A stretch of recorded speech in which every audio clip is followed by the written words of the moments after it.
Hello. Welcome है एक नए लेक्चर इस हीट वाले चैप्टर में। बात था कि हीट में छोटा छोटा ढेर सारा टॉपिक था जिसमें अभी तक पढ़ चुके हैं थर्मोमेट्री, थर्मल एक्सपेंशन, कैलोरीमेट्री और लास्ट वाले लेक्चर में स्टार्ट किए थे हीट ट्रांसफर। जहां पे हीट ट्रांसफर के पहले लेक्चर में हम लोग सीखे थे कि सॉलिड में एक जगह से दूसरी जगह किस तरह से हीट ट्रांसफर होता है और कितना हीट ट्रांसफर होता है। देख रहे थे कि जिस तरह से इलेक्ट्रिक करंट के फ्लो का बात था, बिल्कुल यहां पे हीट करंट के बात था, हीट फ्लो का बात था। दोनों का तरीका सोचने का एक ही था, फॉर्मूला भी बिल्कुल एक ही जैसा रिलेट कर रहा था। जैसा आप इलेक्ट्रिक करंट में सोचते थे वैसा ही सॉलिड के कंडक्शन में था। कुछ कंडीशन में फॉर्मूला की बात किए थे, कुछ न्यूमेरिकली भी यूज किए थे। उसी में अगर कुछ और आगे अगर कंटिन्यू कर कुछ और न्यूमेरिकली उस कंडक्शन को सीखने का कोशिश करते हैं। जहां पे देखिए थोड़ा सा एक एग्जांपल है, ये आईआईटी में पूछा है, बोल रहा है कि दो rectangular block having identical dimension, एक नहीं ऐसा ऐसा दो रेक्टेंगुलर ब्लॉक है और उसको जो अरेंज कर रहे हैं अलग अलग तरीके से। बोल रहा है उस दो रेक्टेंगुलर ब्लॉक को एक बार इस तरीके से अरेंज कर रहा है, एक बार इस तरीके से अरेंज कर रहा है। साथ साथ बोल रहा है temperature difference between its end along x axis. X axis इधर बोल रहा है इस दोनों के इंड के अक्रॉस, इस दोनों के इंड के अक्रॉस, इस एक्स एक्सिस के अलोंग इस डायरेक्शन में दोनों कॉम्बिनेशन के अक्रॉस टेम्परेचर डिफरेंस बोल रहा है सेम मेंटेन कर रहा है। अतः आपसे पूछा जा रहा है find the ratio of time taken to transfer same heat in two configuration. Same heat को एक जगह से दूसरे जगह ट्रांसफर करने में, एक बार इस तरह से एक जगह से दूसरी जगह हीट ट्रांसफर कर रहे हैं, एक बार इस तरीके से एक जगह से दूसरी जगह हीट ट्रांसफर कर रहा है। बोल रहा है सेम हीट ट्रांसफर करने में कितना समय लगेगा। एस जो rate of flow of heat था, rate of flow of heat था किसी कंडक्टर के क्रॉस, जो पर सेकेंड हीट ट्रांसफर हो रहा था एक जगह से दूसरी जगह, टेम्परेचर डिफरेंस पे डिपेंड कर रहा था, साथ साथ रेसिस्टेंस पे। फॉर सेम टेम्परेचर डिफरेंस, अगर कॉम्बिनेशन के अक्रॉस अगर टेम्परेचर डिफरेंस सेम मेंटेन करें और अगर सेम हीट फ्लो करने का बात हो, for same temperature difference and same heat transfer, अगर same amount of heat transfer का बात है, सेम टेम्परेचर डिफरेंस के लिए जो टाइम लगेगा इज डायरेक्टली प्रोपोर्शनल टू जितना ज्यादा रेसिस्टेंस होगा उस हीट फ्लो में टाइम उतना ज्यादा लगेगा एक जगह से दूसरे हीट फ्लो। पूछ रहा है कि पहले कॉन्फ़िगरेशन में और दूसरे कॉन्फ़िगरेशन में सेम हीट ट्रांसफर करने में समय का जो रेशियो कितना लगेगा, that equal to R1 by R2। R1 by R2 का मतलब उस दो अलग अलग तरीके से जब कंबाइन कर रहे हैं, उस दो अलग अलग तरीके से कंबाइन करने में रेसिस्टेंस कितना होगा। अगर रेसिस्टेंस पता हो तो हम टाइम जो लग रहा है सेम हीट ट्रांसफर करके निकाल सकते हैं। पहले केस में अगर रेसिस्टेंस का बात करें, देख सकते हैं कि अगर इसका कंडक्टिविटी के, अगर इसका रेसिस्टेंस अगर R लिखे तो इसका रेसिस्टेंस R/2 लिखना पड़ेगा, क्योंकि कंडक्टिविटी ज्यादा मतलब रेसिस्टेंस कम हो। रेसिस्टेंस अगर इसका R लिखे तो इसका R/2 लिखना पड़ेगा। अगर इस तरह से टेम्परेचर डिफरेंस मेंटेन करें, हीट आगे बढ़ने में एक के बाद एक दोनों सीरीज में कनेक्टेड है। अब पढ़ रहे थे कि सीरीज में बिल्कुल उसी तरह से हीट ट्रांसफर होता है जैसा इलेक्ट्रिक करंट के सीरीज में। वैसे सीरीज में रेसिस्टेंस जुटेगा और यहां पे जब इधर टेम्परेचर डिफरेंस मेंटेन कीजिएगा तो ये दोनों पैरेलल, दोनों का एक इंड एक साथ और दोनों का दूसरा इंड एक साथ, सेम टेम्परेचर डिफरेंस में दोनों पैरेलल की तरह से बिहेव करेगा। अतः दूसरे केस में अगर बात करें R1 R2 divide by R1 plus R2, ये सीरीज वाला हो गया, ये पैरेलल में बिहेव कर रहा था। थोड़ा सा इसको अरेंज कीजिएगा तो आ जाएगा 3r/2। जो नीचे आ रहा है अगर अरेंज करें तो 2 वाला factor cancel out, 2r that is 3, इसको सोल्व कीजिएगा तो ये r/3 आ जाएगा। करके देख सकते हैं। एलसीएम लीजिएगा तो 2r/2 sorry 2r + r 3r/2, 2 से 2 कैंसिल आउट, अरेंज कीजिएगा तो r/3, इसको ऊपर लेके जाइएगा तो ये 9/2 आएगा। मतलब अगर उस दो केस में जो टाइम लग रहा है, जो टाइम टेकन का रेशियो अगर निकालिएगा, इट इज इक्वल टू 9/2। मतलब एक केस में अगर टाइम दे देता, दूसरे केस में टाइम निकाल सकते हैं कि कितना लगेगा सेम हीट ट्रांसफर करने में। तो जैसा पूछा जाए, फॉर्मूला सिंपल था, उसको अलग अलग तरीके से आप यूज कर सकते हैं। चलिए इसको थोड़ा सा नोट कीजिए, तो कुछ और कंडीशन में हम लोग बात करते हैं।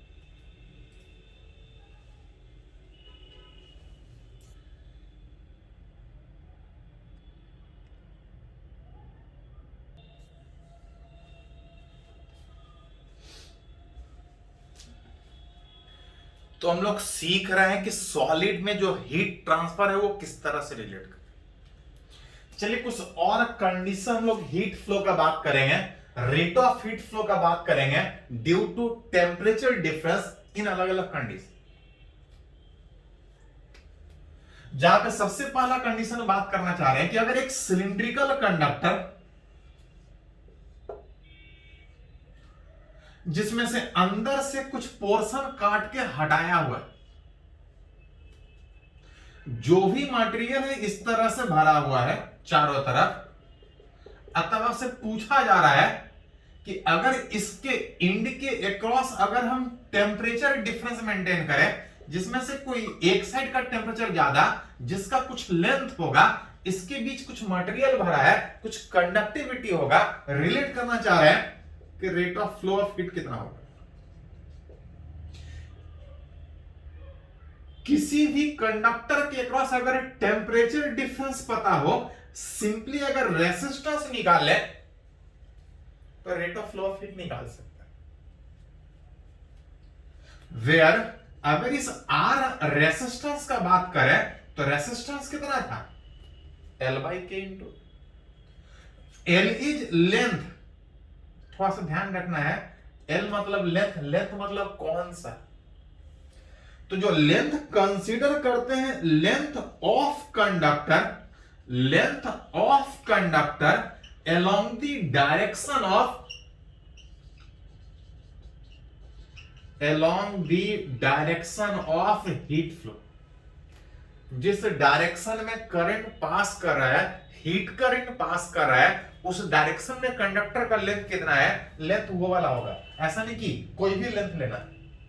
हाँ, अगर इधर टेम्परेचर ज्यादा, इधर टेम्परेचर कम, हीट इस डायरेक्शन में पास कर रहा है, लेंथ इस डायरेक्शन में यही वाला होगा, डिवाइड बाय के उस मटेरियल का कंडक्टिविटी, एज, तो एज एरिया नहीं, एज क्रॉस सेक्शन एरिया।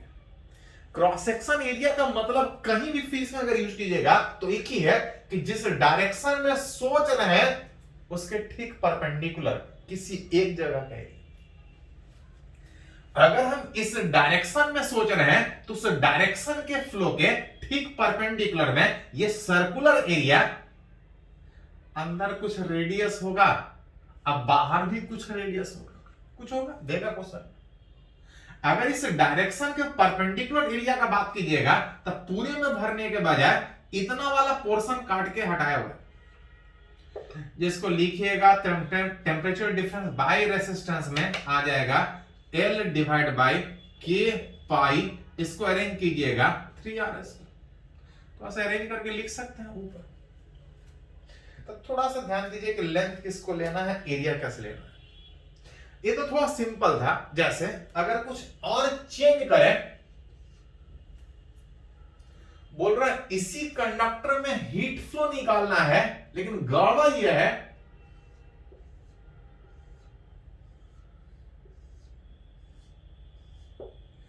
इसी कंडक्टर में हीट फ्लो निकालना है, लेकिन गड़बड़ क्या है कि अंदर का टेम्परेचर ज्यादा, अब बाहर का टेम्परेचर कम। अंदर का टेम्परेचर ज्यादा होने में हीट इस अंदर से बाहर की ओर, अगर टेम्परेचर बाहर वाला अंदर वाला ज्यादा और बाहर वाला टेम्परेचर कम होने के कारण हीट अंदर से बाहर की ओर, पढ़े हैं कि हीट रेडियली आउटवर्ड डायरेक्शन में फ्लो करता है। इस तरह से अगर बॉडी सिलिंड्रिकल है तो सिलिंड्रिकली आउटवर्ड डायरेक्शन में चारों तरफ बॉडी से हीट बाहर निकलेगा। अब तक रिलेट करना चाह रहे हैं कि रेट ऑफ हीट फ्लो कितना होगा। रेट ऑफ हीट फ्लो निकालने में देख रहे थे कि टेम्परेचर डिफरेंस अगर इंड का पता है और अगर उस कंडक्टर का रेसिस्टेंस निकालने आता है तो आप आसानी से हीट निकाल सकते हैं। मतलब हीट फ्लो निकालने के लिए सबसे पहले हमको रेसिस्टेंस चाहिए। रेसिस्टेंस का फॉर्मूला था L is length, K is conductivity, A is area, जिसमें ये कंडक्टर है, कुछ लेंथ होगा, कुछ इनर रेडियस होगा और कुछ आउटर रेडियस होगा, कुछ होगा, देगा क्वेश्चन। बस अंतर यह है कि हीट इस बार इस डायरेक्शन में पास करने के बजाय अंदर का टेम्परेचर ज्यादा होने के कारण रेडियली आउटवर्ड डायरेक्शन में, अंदर का टेम्परेचर ज्यादा बाहर का टेम्परेचर कम, वह आउटवर्ड डायरेक्शन में हीट फ्लो कर रहा है। अतः निकालना चाह रहे हैं कि जो हीट पास कर रहा है पर यूनिट टाइम कितना पास कर रहा है, टेम्परेचर डिफरेंस दिया है, अगर हम उस कंडक्टर का रेसिस्टेंस निकाल लें उस हीट फ्लो में, मेरा हीट ऑफ फ्लो निकल जाए। R इज रेसिस्टेंस, जिसका फॉर्मूला था L by K, L is length किसका, उस कंडक्टर का। ध्यान रहे जो अभी बात पढ़ रहे हैं एक बार और आएगा 12th में इलेक्ट्रिक करंट में, सेम इस तरह से वहां भी पढ़ना। बस वहां पे L by K के बजाय वहां पे रो L by A आएगा, लेकिन सोचने का तरीका बिल्कुल सेम होगा, दो बार सेम चीज पढ़ना है। तो जो लोग अगर 12th का करंट पढ़े होंगे बिल्कुल उसी तरह से यहां पे रिलेट कीजिए, नहीं 11th में पढ़ रहा है तो थोड़ा सा रिलेट कर सकते। L था लेंथ उस कंडक्टर का जिस डायरेक्शन में हीट पास कर रहा उस डायरेक्शन में, length of conductor along the direction of heat flow. Heat बाहर की ओर पास कर रहा है, अंदर का रेडियस r, बाहर का रेडियस 2r, इस डायरेक्शन में कितना लेंथ तक पास कर रहा है, 2r minus. K is conductivity, material का कुछ होगा, A इज एरिया, कौन सा वाला एरिया, तो जिस डायरेक्शन में हीट पास कर रहा है, कौन सा डायरेक्शन में हीट पास कर रहा है, तो हीट ऐसा पास कर रहा है, ऐसा नहीं पास कर रहा है जिस समय हीट इधर निकल रहा होगा इधर भी हीट निकल रहा है। तो जिधर हीट जा रहा है उस हीट फ्लो के ठीक परपेंडिकुलर, तो हीट इधर नहीं चारों तरफ पास कर रहा था, बीच उसके परपेंडिकुलर बात कीजिएगा तो ये सिलिंड्रिकल आएगा। सिलिंडर का एरिया कितना होता है, तो 2 पाई आर, चारों तरफ सिलिंडर में हीट पास कर रहा हूं, लेकिन गड़बड़ क्या है, आर इज रेडियस। कंडक्टर खाली एक ही जगह पर नहीं है, धीरे धीरे कंडक्टर का रेडियस बढ़ते जा रहा है, पूरे सिलिंड्रिकल कंडक्टर से हीट फ्लो कर रहा है। तो ये रेडियस अंदर वाला लेंगे कि बाहर वाला लेंगे, तो एक्चुअली हीट अंदर से भी फ्लो कर रहा है और बाहर से भी फ्लो कर रहा है, तो ना अंदर वाला रेडियस ले सकते हैं ना बाहर वाला, क्योंकि हर जगह से हीट पास कर रहा है।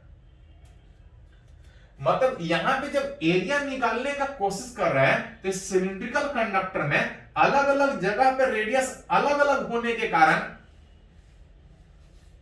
कोई एक रेडियस आप चूज ही नहीं कर सकते, क्योंकि अलग अलग जगह रेडियस अलग अलग है। और ध्यान दीजिए ऐसे केस में जब आप किसी क्वेश्चन में ऐसा कंफ्यूजन हो कि ना अंदर वाला रेडियस ले सकते हैं ना बाहर वाला, वैसे केस में इस क्वेश्चन को आप नहीं बना पाए। इस क्वेश्चन को आप एक बार में नहीं बना पाएंगे। ऐसे क्वेश्चन को बनाने का तरीका यह होता है कि जो रेसिस्टेंस निकालना है, अलग अलग जगह रेडियस अलग अलग होने के कारण पूरे कंडक्टर को एक साथ नहीं सोच सकते हैं, तो करते क्या है, इस पूरे सिलिंड्रिकल बॉडी में एक छोटा सा टुकड़ा, छोटा सा एलिमेंट लेते हैं, पहले उसका रेसिस्टेंस निकालेंगे और टोटल निकालना हो तो एक एक करके इंटीग्रेट, पीछे जोड़े। हीट इधर पास कर रहा है, अलग अलग जगह अलग अलग रेडियस है, तो ऐसा करेंगे कि यहां पे आर रेडियस पे एक dr थिकनेस का एक छोटा सा टुकड़ा चारों तरफ लेंगे, छोटा सा टुकड़ा चारों तरफ आर रेडियस पे dr थिकनेस का लेंगे, पहले उससे हीट फ्लो का रेजिस्टेंस निकालेंगे। हीट फ्लो में पहले इससे हीट फ्लो का रेजिस्टेंस निकालेंगे और टोटल निकालने के लिए एक करके जोड़ देंगे, जिसमें L इज लेंथ, जिस डायरेक्शन में हीट पास कर रहा है, हीट इस डायरेक्शन में पास कर रहा है, हम इतना छोटा टुकड़ा ले रहे हैं, लेंथ इसका हो जाएगा dr, हीट उधर जाएगा। इतने छोटे सेगमेंट में भी सोच रहे हैं, पूरा नहीं सोच रहे हैं, क्योंकि अलग अलग जगह रेडियस अलग अलग है। इतने छोटे सेगमेंट में बात करें, हीट इधर जा रहा है, जिस डायरेक्शन में हीट फ्लो वही length, that is dr। Case conductivity हर जगह सेम है, A इज उस हीट फ्लो के चारों तरफ परपेंडिकुलर आ रहा है एरिया, विच इज सिलेंडर का एरिया 2 पाई r है। एक एक करके जोड़ना होगा, जिसमें देख सकते हैं कि बाकी सब कांस्टेंट था, एक ही वेरिएबल है dr बाई r चेंज कर रहा है, एक एक करके छोटा छोटा सेगमेंट जोड़ना है। स्टार्ट यहां से होगा which r is equal to r से, एक एक करके लास्ट यहां तक जोड़ना है which r is equal to 2r, 1 by 2 pi K L dr by r का इंटीग्रेशन ln r, और ln r में लिमिट बैठाएंगे तो upper limit ln 2r, lower limit ln r, जिसमें रेसिस्टेंस अगर निकाला जाए 1 by 2 pi K L ln log m minus m को इसको लिखिएगा तो ये ln 2 आएगा। रेडियस r1 r2 देता था, r1 r2 सोचते, ये रेसिस्टेंस निकला, हेंस जो रेट ऑफ हीट फ्लो का बात था, कुछ नहीं, टेम्परेचर डिफरेंस पता है, रेसिस्टेंस पता, निकाल सकते। Temperature difference θ1 minus θ2 divide by 1 upon था, ये ऊपर चला जाएगा, which is 2 pi K L और नीचे आ जाएगा ln 2। This is the amount of heat flow which is per unit time, जितना ज्यादा समय लगेगा हीट उतना ज्यादा ट्रांसफर कर रहा है। चलिए इसको थोड़ा नोट कीजिए, इस तरह से कुछ और सीखते हैं तो और क्लियर होगा, इसको नोट कीजिए पहले।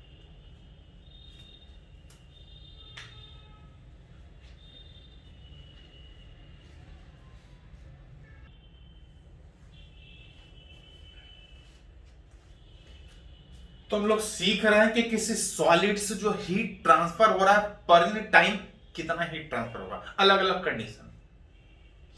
एक और केस में हम लोग हीट फ्लो रिलेट करना चाह रहे हैं कि एक कोनिकल सिलिंड्रिकल रॉड, सिलेंडर है लेकिन कोन के फॉर्म में, इस तरह से अलग अलग जगह पर रेडियस अलग, एक कोनिकल सिलिंड्रिकल रॉड जिसका यहां पे रेडियस कुछ और, यहां रेडियस लगातार चेंज कर रहा है, L लेंथ का है, मटेरियल कंडक्टिविटी के है, 1 इनका टेम्परेचर θ1, इसका θ2, अगर इधर का ज्यादा टेम्परेचर मेंटेन करें तो हीट इस तरह से आगे बढ़ेगा।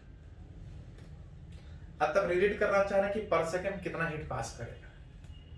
पढ़े हैं कि अगर किसी के क्रॉस अगर टेम्परेचर डिफरेंस पता है, सिंपली अगर रेसिस्टेंस निकाल ले तो मेरा रेट ऑफ हीट फ्लो निकल जाएगा। रेसिस्टेंस किसी भी कंडक्टर का कितना था, L बाई के, जहां पे L इज लेंथ, कौन सा वाला, सारा वाला नहीं, जिस डायरेक्शन में हीट पास कर रहा है, इधर टेम्परेचर ज्यादा इधर कम, हीट इस डायरेक्शन में पास कर रहा है, उस डायरेक्शन में जितना लेंथ होगा that is L। K is conductivity is material, A is area, कौन वाला एरिया, जिस डायरेक्शन में हीट पास कर रहा है उसके ठीक perpendicular, that is cross section area. Heat इस डायरेक्शन में यहां से पास कर रहा है कि यहां से पास कर रहा है, तो हर जगह से पास कर रहा है, और हर जगह से पास करने में अलग अलग जगह का रेडियस अलग अलग होने के कारण कोई एक एरिया नहीं लिख सकते। एरिया होता है पाई आर स्क्वायर, इस सर्किल सेगमेंट, लेकिन यहां रेडियस कुछ और, यहां रेडियस कुछ और, यहां रेडियस कुछ और हर जगह से हीट पास कर रहा है, तो कोई एक एरिया नहीं लिख सकते हैं। ऐसे केस में तरीका, तो इस क्वेश्चन को एक बार में नहीं बना पाइएगा, पहले इस क्वेश्चन में एक छोटा सा सेगमेंट लेना पड़ेगा, पहले हम उसके रेसिस्टेंस का बात करेंगे और टोटल निकालने में एक करके जोड़े। रेडियस अलग अलग जगह पे है, अलग अलग जगह पे अलग अलग रेडियस है। ऐसा करते हैं, एक छोटा सा सेगमेंट लेते हैं, बहुत छोटा सेगमेंट लेते हैं x डिस्टेंस पे dx थिकनेस का। इतने छोटा सेगमेंट में रेडियस हर जगह सेम मान सकते हैं, टोटल में नहीं सेम है, इतने में सेम है। ऐसा छोटा छोटा ढेर सारा है, पहले एक छोटा का निकालेंगे, टोटल निकालने में एक करके इंटीग्रेट करेंगे। जो छोटा सा एलिमेंट है, हीट इस डायरेक्शन में जा रहा है, हीट के डायरेक्शन में जितना उस सेगमेंट का लेंथ होगा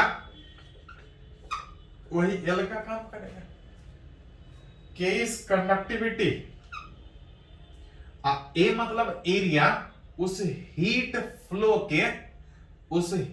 फ्लो के परपेंडिकुलर सिलिंड्रिकल में वो एक सर्किल बनेगा, एरिया पाई आर स्क्वायर, जिसमें अलग अलग जगह पे रेडियस अलग अलग है।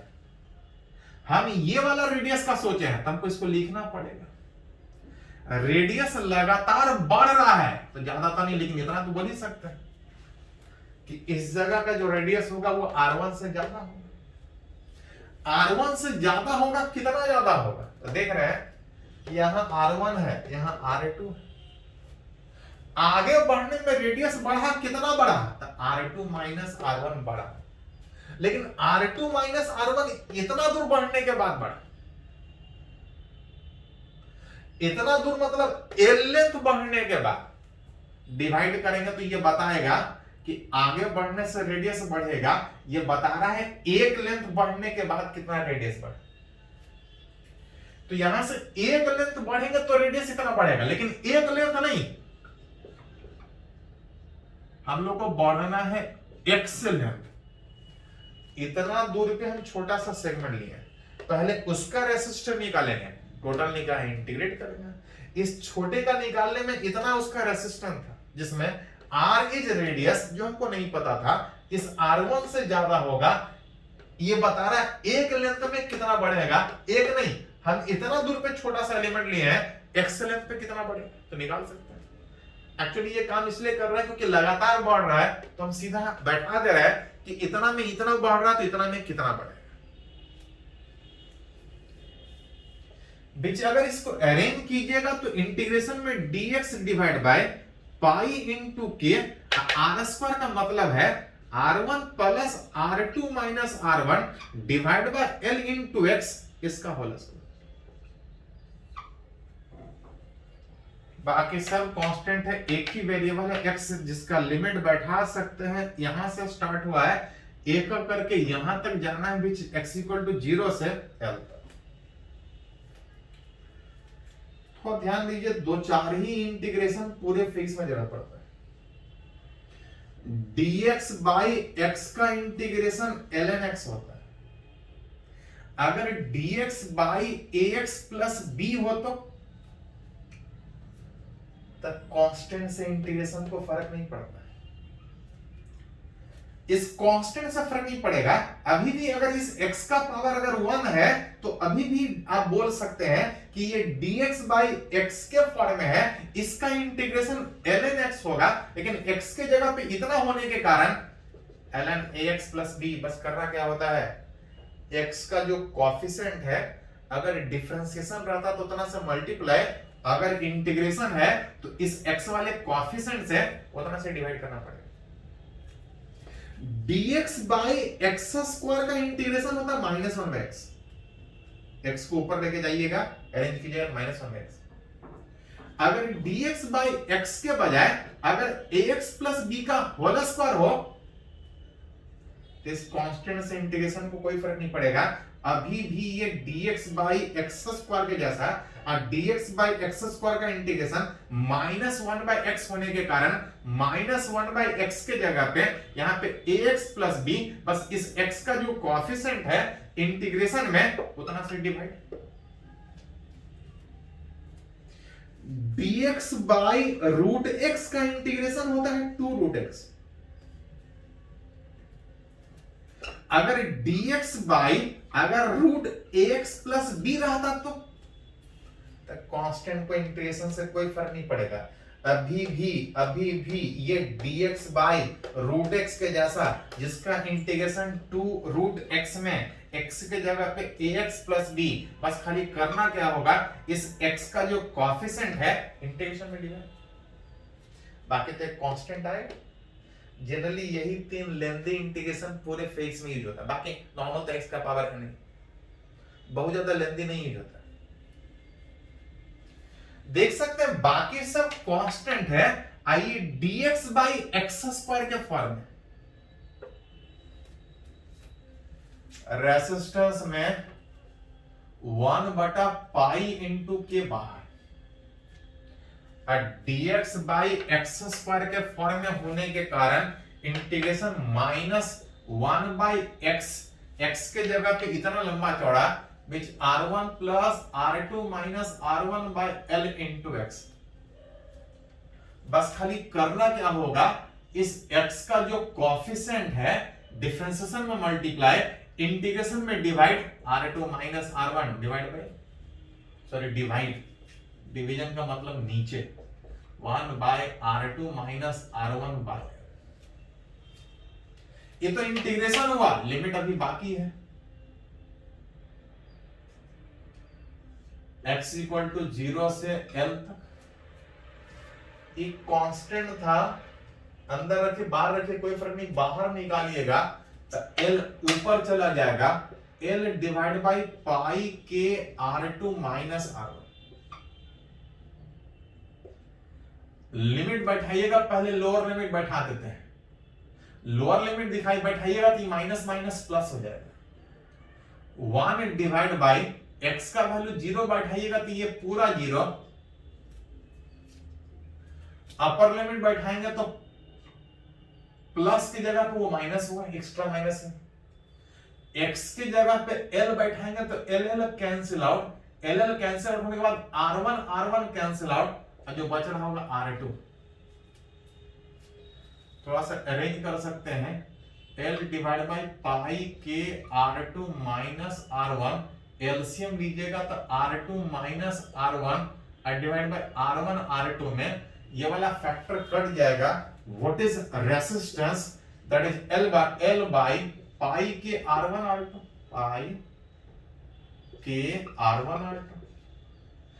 अगर रेट ऑफ हीट फ्लो अगर निकालना हो तो temperature difference bye resistance, resistance पता है, रेट ऑफ हीट फ्लो निकाल सकते हैं। चलिए इसको थोड़ा नोट कीजिए, कुछ और इस तरह का सीखते हैं।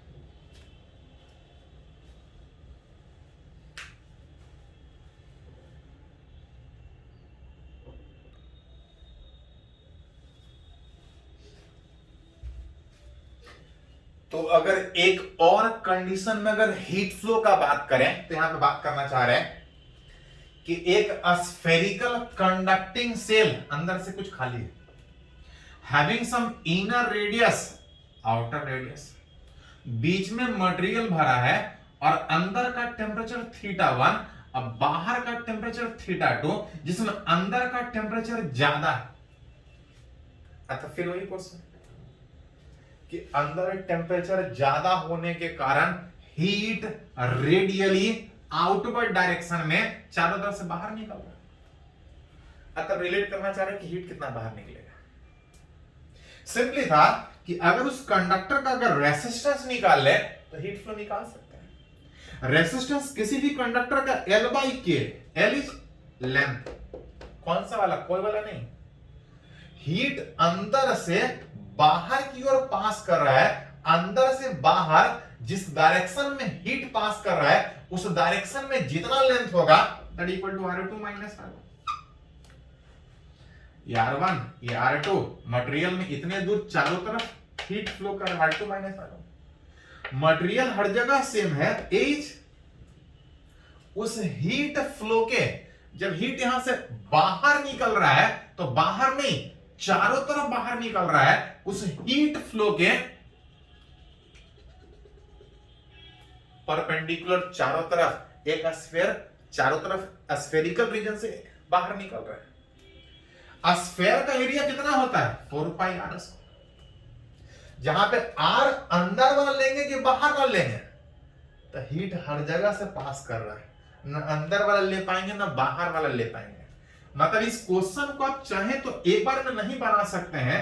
आप उसका तरीका यह है कि पूरे बॉडी में एक छोटा सा टुकड़ा लेंगे, पहले उसका रेसिस्टेंस निकालेंगे, क्योंकि अलग अलग जगह पे रेडियस अलग अलग था, पहले छोटे से टुकड़ा का एलिमेंट निकालेंगे और टोटल निकालो इंटीग्रेशन, विच यहां से आर रेडियस पे चारों तरफ जो हीट निकल रहा है, अगर हम dr थिकनेस का अगर एक एलिमेंट एक छोटा सा टुकड़ा लें तो हीट इधर से पास कर रहा है, उस हीट पास करने में इसके अक्रॉस हम रेसिस्टेंस निकाल रहे हैं जिसका लेंथ होगा dr। के इनटू इस हीट फ्लो के चारों तरफ स्फीयर बन रहा था 4 पाई आर स्क्वायर, अलग अलग जगह का रेडियस अलग अलग में, स्टार्ट यहां से हो रहा है, रेडियस इनर का r बराबर r1, आउटर का r बराबर r2। इसमें देख सकते हैं कि 1/4 पाई के बाद एक ही वेरिएबल है dr by are square.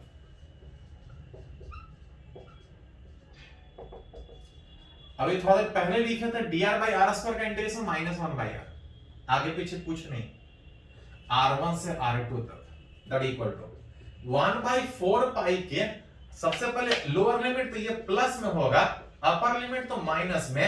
Arrange करके इसको लिख सकते हैं कि अगर r1 r2 एलसीएम लें तो यह आ जाएगा r2 माइनस r1। हेंस जो रेट ऑफ हीट फ्लो था that is equal to delta Q by delta T बराबर टेम्परेचर डिफरेंस बाय रेसिस्टेंस। थोड़ा सा अरेंज कर लीजिए, टेम्परेचर डिफरेंस बाय रेसिस्टेंस में ये नीचे आने में बाकी सब ऊपर चला जाएगा, 4 पाई के R1 R2 divide by R2 minus R। तो जिस भी तरीके से जिस भी मटेरियल से हीट फ्लो का बात करें आप रिलेट कर सकते हैं। चलिए इसको नोट कीजिए थोड़ा सा।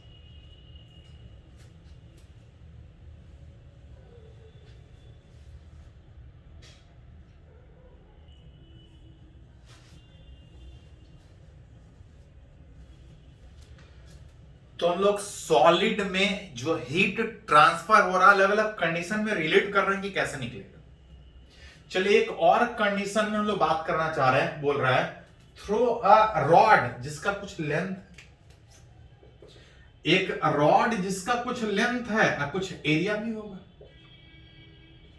कुछ है, लेकिन जो थर्मल कंडक्टिविटी है, जो कंडक्टिविटी है अलग अलग जगह अलग अलग। बोल रहा है इसका एक एंड का टेम्परेचर T1 और दूसरे एंड का टेम्परेचर T2, जिसमें बोला है कि T1 is greater than T2, इस डायरेक्शन में हीट पास कर रहा होगा, इस डायरेक्शन में हीट पास कर रहा होगा, लेकिन अलग अलग जगह पे टेम्परेचर अलग अलग, हीट फ्लो तभी करेगा। और T अलग अलग होने के कारण K अलग अलग है। अब तक पूछ रहा है कि हीट फ्लो कितना होगा। अभी तक कर क्या रहे थे कि अगर टेम्परेचर डिफरेंस पता हो, अगर हम रेसिस्टेंस निकाल ले, रेसिस्टेंस L/K था, L इज जिस डायरेक्शन में हीट पास कर रहा है, लेंथ, गड़बड़ क्या है यहां पे K वेरिएबल है, और जो K वेरिएबल है वो टेम्परेचर का फैक्टर है। रेसिस्टेंस निकालने में टेम्परेचर वाला फैक्टर यूज नहीं होता है। मतलब इस तरीके से अगर रिलेट कीजिएगा, अलग अलग जगह टेम्परेचर अलग अलग में, K अलग अलग होने के कारण इसका सीधा रेसिस्टेंस आप नहीं निकाल पाइए। हां, रेसिस्टेंस पूछने के बजाय रेट ऑफ हीट फ्लो पूछा है, एज जो रेट ऑफ हीट फ्लो था delta Q by delta T बराबर था टेम्परेचर डिफरेंस बाई रेसिस्टेंस में, लिख रहा था तो K A temperature difference by length. लेकिन गड़बड़ क्या है कि हर जगह K सेम नहीं है, अलग अलग जगह अलग अलग K होने के कारण इसको इस फॉर्म यूज करने के बजाय इन डिफरेंशियल फॉर्म में यूज करना पड़ेगा। हर जगह सेम नहीं है, अलग अलग जगह पे अलग अलग है। वैसे में पूरे को आप एक साथ नहीं सोच सकते हैं, और जब पूरे को एक साथ नहीं सोच सकते हैं तो इसको डिफरेंशिएशन के फॉर्म में सोचना पड़ेगा, और जिसका फॉर्मूला अभी तक लिखे थे लेकिन कहीं यूज नहीं हुआ। के टेम्परेचर डिफरेंस बाय लेंथ में टोटल के क्रॉस हीट फ्लो निकालने के बजाय पहले छोटे से एलिमेंट के क्रॉस हीट फ्लो निकालेंगे और टोटल उस तरह से रिलेट करेंगे। हाँ, अब स्टेडी स्टेट में हर जगह हीट फ्लो सेम होता है, लेकिन अलग अलग जगह के अलग अलग होने के कारण इसको हमको डिफरेंशिएशन के फॉर्म में, याद कीजिए डिफरेंशिएशन के फॉर्म में इसलिए भी यूज करते थे, डिफरेंशिएशन के फॉर्म में माइनस यूज करना पड़ता था कि जैसे जैसे आगे बढ़ेंगे एक्स तो बढ़ेगा लेकिन टेम्परेचर घट रहा हो जिस डायरेक्शन में हीट पास कर, मतलब यहां पे लिखा जाए तो dq बाई dt जो रेट ऑफ हीट फ्लो था माइनस k के जगह पे अल्फा बाई टी, एज उस हीट फ्लो के परपेंडिकुलर कुछ एरिया होगा, देगा क्वेश्चन, यहां पे शायद थोड़ा मिसिंग है, होगा कुछ एरिया। टेम्परेचर डिफरेंस टोटल के बजाय छोटा सा सेगमेंट कहीं लेंगे, कुछ होगा टेम्परेचर डिफरेंस इनटू dt और डिवाइड बाय dx, अगर इस डायरेक्शन में x की तरह से आगे dx हो जाए। इस क्वेश्चन में rate of heat flow constant, हर जगह सेम हीट फ्लो करेगा, और जो वेरिएबल है वो टेम्परेचर और x के चेंज करने से टेम्परेचर चेंज कर रहा है। जब हम इसको हीट रिलेट करने का कोशिश करेंगे तो ये कांस्टेंट, लेकिन ये सब वेरिएबल होने के कारण t वाला फैक्टर एक साथ अरेंज करेंगे, dx वाला फैक्टर एक साथ, dx dq by dt is equal to आ जाएगा a alpha dt by T, जिसको अगर इंटीग्रेट करें तो हर जगह सेम हीट पास कर रहा था, बाकी सब कांस्टेंट था, टेम्परेचर और डिस्टेंस चेंज कर रहा था, जिसमें स्टार्ट अगर यहां से करें x इक्वल टू 0 पे टेम्परेचर T1 होगा, और जैसे से रॉड के दूसरे side x equal to L distance जाएंगे टेम्परेचर चेंज करते हुए T2 आएगा। dq बाई dt और dx का इंटीग्रेशन x में खाली अपर लिमिट पे आएगा, लोअर लिमिट पे तो 0 आ जाएगा, माइनस a अल्फा में इंटू dt बाई t का इंटीग्रेशन ln t, लिमिट बैठाएंगे तो ln t2 minus ln t1, that is dq by dt जो रेट ऑफ हीट फ्लो था is equal to, that is rate of heat flow dq by dt is equal to l, इधर आ जाएगा a alpha by l, अब minus को अंदर कीजिएगा तो ln t1 minus ln t2, जिसको अरेंज करके लिखिएगा तो ये ln t1 by t2, rate of heat flow इस तरह से निकाल सकते, जिसको अगर चाहें तो टेम्परेचर डिफरेंस बाई रेसिस्टेंस लिख सकते हैं। रेट ऑफ हीट फ्लो पता है, अगर गलती से क्वेश्चन में पूछे कि रेसिस्टेंस कितना, तो इस दोनों को अरेंज करके बाकी वाला फैक्टर को इधर लेके रेसिस्टेंस निकाल सकते हैं। यहाँ पे सीधा रेसिस्टेंस नहीं, रेट ऑफ हीट फ्लो निकालने के बाद रेसिस्टेंस निकलेगा। ऐसे रेट ऑफ हीट फ्लो का ही बात था, अगर रेसिस्टेंस पूछता तो इस तरह से अरेंज करता। चलो इसको थोड़ा सा नोट कीजिए।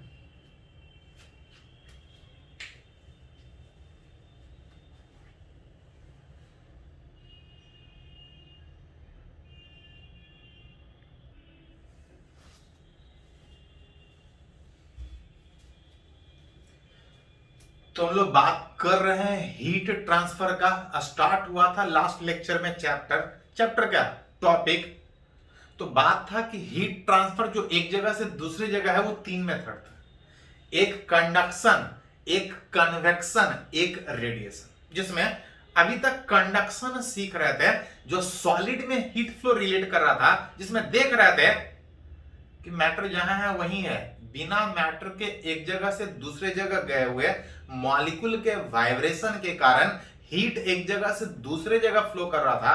कितना हीट फ्लो करेगा, कैसे रिलेट करेंगे, अभी तक सॉलिड में हीट फ्लो का बात कर रहा था, बीच कंडक्शन का बात कर रहा था। अब हम लोग इस हीट ट्रांसफर का एक और मेथड विच दूसरा मेथड हम लोग कन्वेक्शन सीखने का बात करें। अभी तक सॉलिड में फ्लो का बात विच इज कंडक्शन था, अब कन्वेक्शन। इस मेथड से जो हीट ट्रांसफर का बात होगा वो लिक्विड और गैस विच इज फ्लूइड में होता है। इस मेथड में फ्लूइड हीट होके एक जगह से दूसरे जगह फ्लूइड खुद जाएगा, लिक्विड और गैस खुद जाएगा। जब हीट होके एक जगह से दूसरी जगह खुद हो जाएगा तो मैटर, तब तो हीट अपने आप ट्रांसफर होगा। सॉलिड में मैटर जहां था वहीं था, मॉलिक्यूल के वाइब्रेशन के कारण हीट ट्रांसफर हो रहा था। लेकिन इस कन्वेक्शन वाले मेथड में मॉलिक्यूल एक्चुअली एक जगह से दूसरे जगह फ्लो करेगा। अब मैटर कहां फ्लो करता है तो लिक्विड और गैस, दैट इज फ्लूइड। मतलब इस कन्वेक्शन दूसरे वाले मेथड में हीट जो एक जगह से दूसरी जगह ट्रांसफर होने का बात है वो फ्लूइड में होगा with actual flow of matter. Matter खुद हीट होने के बाद एक जगह से दूसरी जगह मूव करेगा, which is takes place in fluid। इस मेथड से जो हीट ट्रांसफर का मेथड था, इस मेथड से जो हीट ट्रांसफर होगा takes place in fluid, that is liquid and gas with the actual flow of matter। Matter heat होके एक्चुअली खुद एक जगह से दूसरी जगह जाएगा, उस प्रोसेस में हीट ट्रांसफर होगा and that process is called convection. दो मेथड है हीट ट्रांसफर। ये जो कन्वेक्शन था जहां पे मैटर इटसेल्फ एक जगह से दूसरी जगह हीट लेके जा रहा था, उस हीट कि एक जगह से दूसरी जगह लेके जाने में मैटर के फ्लो में दो मेथड है। एक को बोलते हैं नेचुरल कन्वेक्शन और दूसरा होता है फोर्स कन्वेक्शन। समझने के लिए थोड़ा सा एग्जांपल लीजिए। याद कीजिए, अगर कहीं पानी गर्म करना होता है, वाटर हीट करना होता है, तो किसी कंटेनर में आप वाटर लेते हैं और जो हीट करने का प्रोसेस होता है, जो फायर देने का जो प्रोसेस होता है, क्या हम फायर ऊपर से देते हैं? तो नहीं, फायर हमेशा हम लोग नीचे से देते हैं, ऊपर से नहीं देते। क्वेश्चन होता है नीचे से क्यों देते हैं? ऊपर से देना चाहिए था, साइड से देना चाहिए था। एक्चुअली किसी कंटेनर में वाटर रखा है, हीट करना चाहते हैं, हीट नीचे से देते हैं। जब आप हीट देते हैं तो इसके बगल वाला जो मॉलिक्यूल है उसका टेम्परेचर बढ़ता है। आप पढ़े हैं थर्मोमेट्री में, थर्मल एक्सपेंशन में, कि जब हीट देते हैं टेम्परेचर बढ़ेगा और जब टेम्परेचर बढ़ेगा तो डेंसिटी घटता है। मतलब जैसे ही हीट देंगे टेम्परेचर बढ़ेगा, टेम्परेचर बढ़ने के कारण डेंसिटी घटेगा और जब डेंसिटी जिसका कम होता है वो अपने आप ऊपर और जिसका ज्यादा डेंसिटी है वो अपने आप नीचे। मतलब हीट करेंगे तो जो मैटर हीट हुआ उसका डेंसिटी घटने के कारण वो अपने आप ऊपर चला जाएगा, विच इज कम डेंसिटी वाला ऊपर और ज्यादा डेंसिटी जिसका टेम्परेचर कम था अपने आप नीचे। इस तरह से हीट आसानी से बॉटम से टॉप तक फ्लो करता है, आसानी से, इजीली से। ऊपर गर्म करेंगे, अगर किसी कंटेनर में वाटर है, अगर हम फायर अगर ऊपर अगर दें तो यहां का टेम्परेचर बढ़ेगा, यहां का टेम्परेचर तो बढ़ जाएगा लेकिन उसका डेंसिटी कम होने के कारण वो नीचे जाएगा ही नहीं, ऊपर ही इंतजार करेगा। मतलब ऊपर वाला लिक्विड हीट होते रहेगा और नीचे वाला लिक्विड हीट नहीं होगा।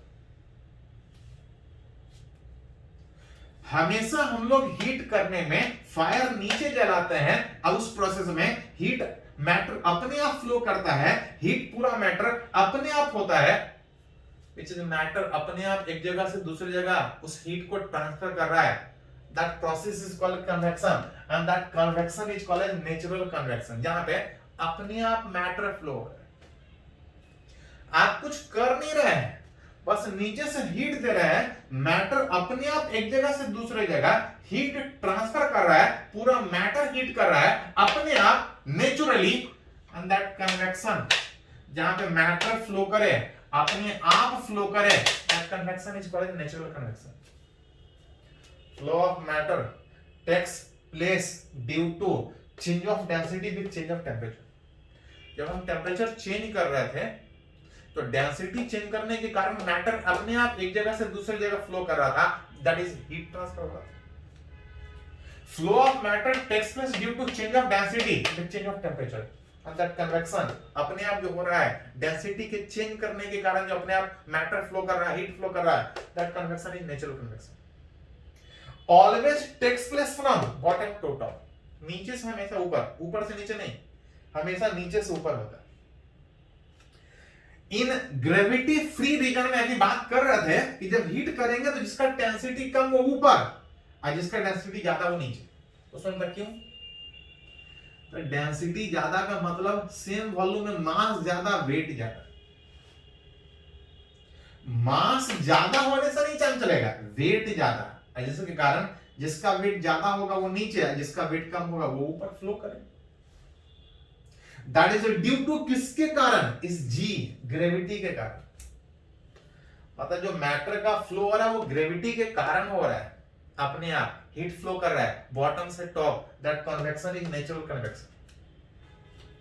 इन ग्रेविटी फ्री रीजन, जहां पे ग्रेविटी नहीं होगा, जी नहीं लगेगा, mg नहीं लगेगा, जो मैटर जहां है वहीं रहेगा, अपने आप मैटर फ्लो नहीं करेगा. In gravity free region like free falling lift.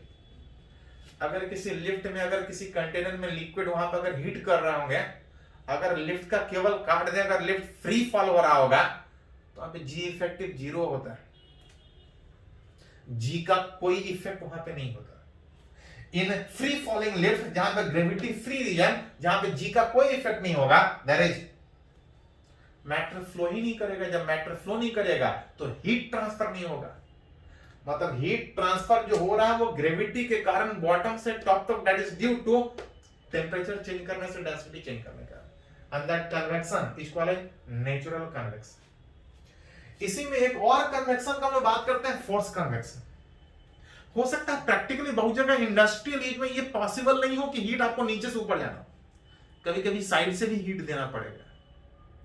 वैसे में आप लिक्विड जो अपने आप फ्लो कर रहा था, साइड से हीट दीजिएगा, अपने आप फ्लो नहीं करेगा. तो उस समय flow of matter takes place with the help of external means, fan लगा के, ब्लोअर लगा के उस लिक्विड को एक जगह से दूसरे जगह फोर्सली लेके जाइए. बॉटम से टॉप तो अपने आप जा रहा था, लेकिन साइड वाइज अपने आप नहीं जाएगा. लेकिन अगर आप जरूरत है तो आप लेके जा सकते हैं फैन से, ब्लोअर से. आपको फोर्सली लिक्विड को एक जगह या गैस को एक जगह से दूसरे जगह लेके जाना पड़ेगा. अंदर कन्वेक्शन, जहां पे मैटर को फोर्सली एक जगह से दूसरे जगह लेके जा रहे हैं, that method is called force convection. Matter जाएगा तो हीट भी ट्रांसफर होके जाएगा. Can takes place in any direction. जब फोर्सली लेके जाना ही है तो किसी भी डायरेक्शन में लेके जा सकते हैं. हाँ, नेचुरल में हमेशा बॉटम से टॉप तक. इसमें अगर एक्चुअली बात कीजिएगा तो बहुत ज्यादा कुछ फॉर्मूला नहीं है इस कन्वेक्शन में. आप थोड़ा सा जो समझना वही बात. लेकिन कभी कभी उस तरह से कुछ बुक में देता है कि इन कन्वेक्शन जो रेट ऑफ हीट फ्लो होगा डिपेंड्स कि कितने एरिया में हीट दे रहे हैं. जितना ज्यादा एरिया में हीट देंगे उतना ज्यादा हीट एक जगह से, मैटर उतना एक जगह से ज्यादा जाएगा, हीट उतना ज्यादा ट्रांसफर होगा. साथ साथ किस पे डिपेंड करेगा? Temperature difference. जितना ज्यादा टेंपरेचर डिफरेंस मेंटेन करने का बात होगा, हीट उतना ज्यादा फ्लो करेगा. ये नॉर्मल प्रोसेस है जो आप प्रैक्टिकली भी समझ सकते हैं. दैट इज, इस कन्वेक्शन में बहुत ज्यादा कोई फार्मूला हम लोग को नहीं पढ़ना. थोड़ा सा जो समझना है कि टेंपरेचर चेंज करने से जो डेंसिटी चेंज हो रहा था, जिसके कारण मैटर अपने आप एक जगह से दूसरी जगह जा रहा था, वो किस तरह से, वो कन्वेक्शन क्या है, वो थोड़ा सा समझना है. इसमें बहुत ज्यादा कोई फार्मूला नहीं है. मतलब अभी तक इस हीट ट्रांसफर में 2 मेथड सीख चुके हैं. एक सॉलिड में कंडक्शन और लिक्विड और गैस में कन्वेक्शन, जहां पे लिक्विड खुद हीट होके एक जगह से दूसरे जगह जाएगा, उस प्रोसेस में हीट ट्रांसफर होगा. एक लास्ट बच गया रेडिएशन, जो हम लोग नेक्स्ट लेक्चर में स्टार्ट करें. तो आज के लिए इतना ही, बाकी नेक्स्ट लेक्चर में हम लोग बात करेंगे. इसको नोट कर लीजिए.